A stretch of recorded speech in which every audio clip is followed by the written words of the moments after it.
Hi, this is Lakshmi Narayanan, and today I'm going to show you one of the greatest attacking chess games which is ever played in the history of chess. This game was played by Alexander Alekhine. Alexander Alekhine was the fourth world chess champion. He is often considered to be one of the greatest chess players in the history of chess. This is mainly because of his fierce and imaginative attacking style, combined with great positional and endgame skill. Okay, so let's go to the game. In this game, Alekhine is playing white against Guzman Leon. This game was played in 1924, so Alekhine played d4. This is called the queen pawn opening, and black played d5. Now Alekhine played knight f3, and black played knight f6. So Alekhine played the queen's gambit variation, c4. So he's offering the pawn on c4. Black played queen's gambit decline variation.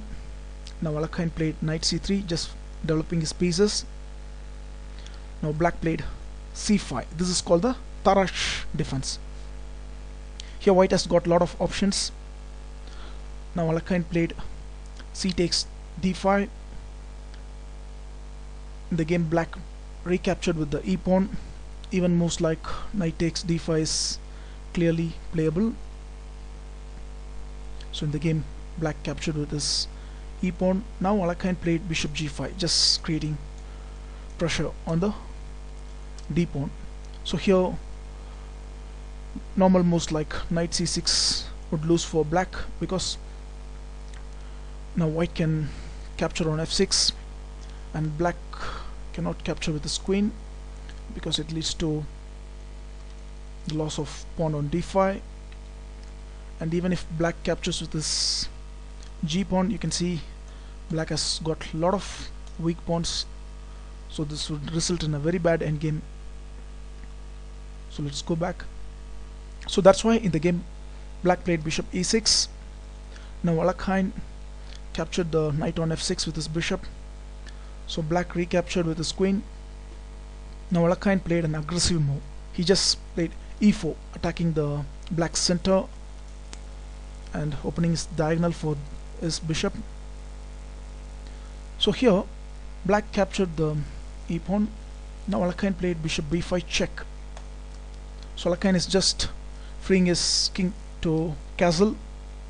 So black played bishop d7, attacking the bishop on b5. Now Alekhine captured the pawn on e4, this knight attacking the queen. So here black played queen b6 in the game, attacking the bishop on b5. So I'll just explain what will happen if black played queen g6, attacking the knight on e4 and the pawn on g2. In this case, white can capture on d7. So after knight takes d7, white can simply ignore the threat on e4 and he can play castle. You can clearly see that queen takes e4 is not possible because of this rook e1, winning the queen. So that's why in the game, black played queen b6. Now white played bishop takes d7 check. After knight takes d7, white castles. Now black is behind in development, because you can see white has already castled and white is about to use the e file for his rook. So this gives white advantage.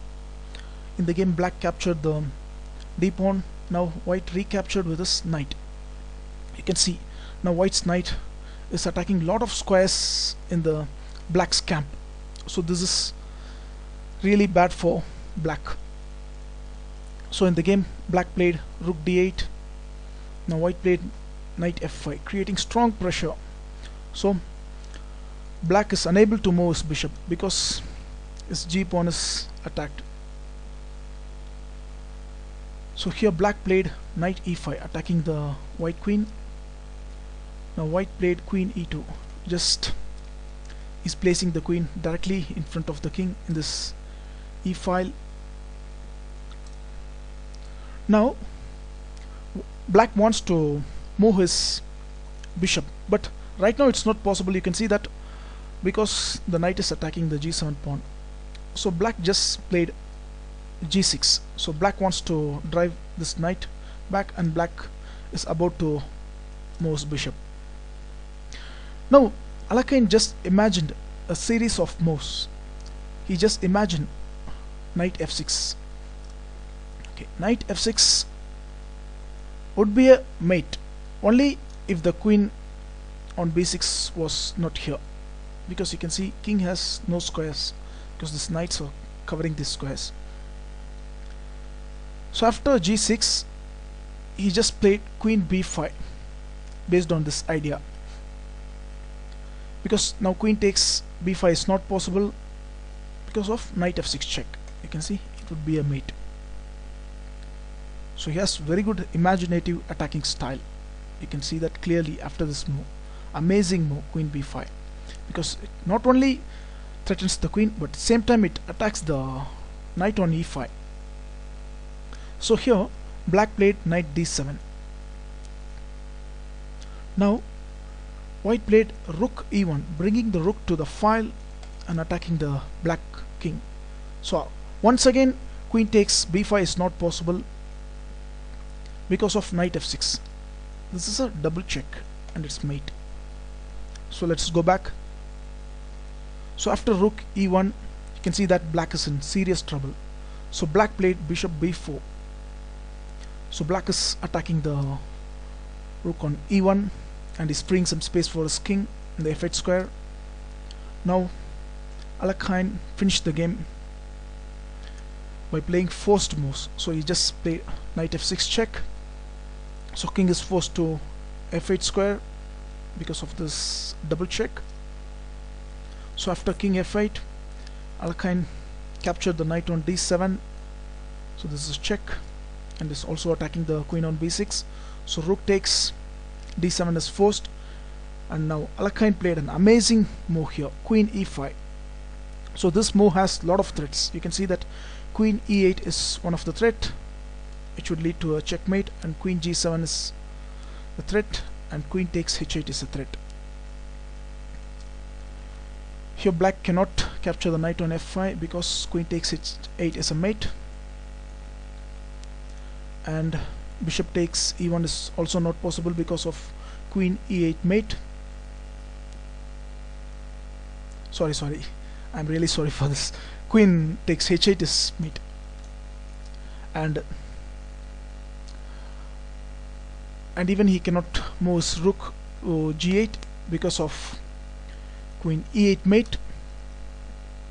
So you can see that it's mated anyway because these three threats, queen e8, g7 and h8.